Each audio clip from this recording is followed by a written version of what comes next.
ایک بوڑھے بابا حج کے سفر کو جا رہے تھے۔ جب وہ ایک جگہ سے گزر رہے تھے، ان کے ہاتھ میں ایک بیگ تھا، اس میں کچھ روپے تھے۔ اچانک ایک چور ان کے ہاتھ سے بیگ چھین کر بھاگ گیا۔ جب وہ چور کافی دور پہنچ گیا تھا، پھر اچانک سے کچھ ایسا ہوا کہ اس کی آنکھوں کی روشنی ختم ہو گئی۔ آنکھوں کی روشنی جاتے دیکھ اس چور نے رونا شروع کر دیا تھا۔ ایسی ہی اچھی ویڈیو سننے کے لیے لائک کریں اور ہمارے چینل کو سبسکرائب کریں۔ جب چور سے پوچھا گیا، بھائی کیا ہوا، تو وہ کہنے لگا، میں نے ایک بابا کا تھیلا چھین لیا ہے۔ وہ کوئی بڑا اللہ کا قریبی بندہ لگتا ہے اور خاص بندہ ہے۔ جب میں نے ان بابا کا تھیلا چھینا اور میں وہاں سے بھاگا، تھوڑی ہی دور پہنچا، میری ایک دم آنکھوں کی روشنی چلی گئی۔ مجھے ان بابا کے پاس پہنچا دو تاکہ میں ان سے معافی مانگ سکوں۔ جب لوگوں نے پوچھا کہ یہ واقعہ کہاں پیش آیا، تو کہنے لگا، ایک نائی کی دکان کے قریب پیش آیا۔ لوگ اس کو اس دکان پر لے گئے اور نائی سے پوچھا کہ اس طرح کا کوئی آدمی یہاں سے گزرا ہے، آپ اسے جانتے ہو؟ اس نے کہا، مجھے اس کا گھر تو نہیں پتا ہے، ہاں مگر نماز کے لیے وہ آتے جاتے رہتے ہیں۔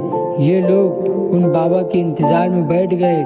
وہ بابا اپنے وقت پر تشریف لائے۔ لوگ اس چور کو ان کے پاس لے گئے تو اس چور نے جا کر ان کے ہاتھ پاؤں پکڑ لیے کہ مجھ سے غلطی ہو گئی ہے، گناہ ہو گیا ہے مجھ سے، میں شرمندہ ہوں بہت، میری آنکھوں کی روشنی چلی گئی ہے، آپ اپنے پیسے واپس لے لیجئے اور مجھے معاف کر دیجئے تاکہ اللہ تعالیٰ میری آنکھیں ٹھیک کر دے۔ وہ بابا کہنے لگے کہ میں نے تو تمہیں پہلے ہی معاف کر دیا ہے۔ یہ سن کر چور بڑا حیران ہوا، کہنے لگا، حضرت میں تو آپ کا بیگ چھین کر بھاگ گیا تھا اور آپ کہتے ہیں کہ معافی مانگنے سے پہلے ہی معاف کر دیا ہے۔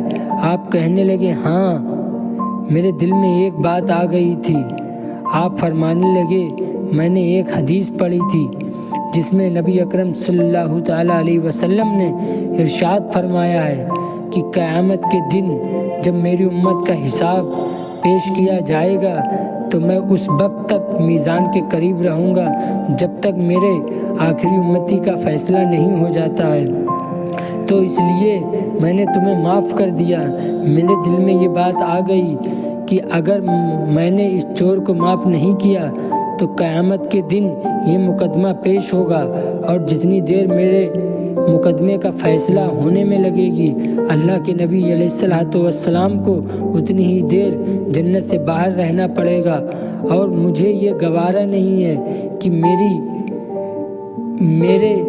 وجہ سے میرے نبی جنت سے باہر رہیں، اس لیے میں نے معاف کر دیا تھا کہ نہ کوئی مقدمہ پیش ہوگا، نہ ہی میرے محبوب کو جنت میں جانے میں دیر لگے گی، وہ جلد جنت میں تشریف لے جائیں گے۔ ویڈیو اچھی لگے تو کمنٹ باکس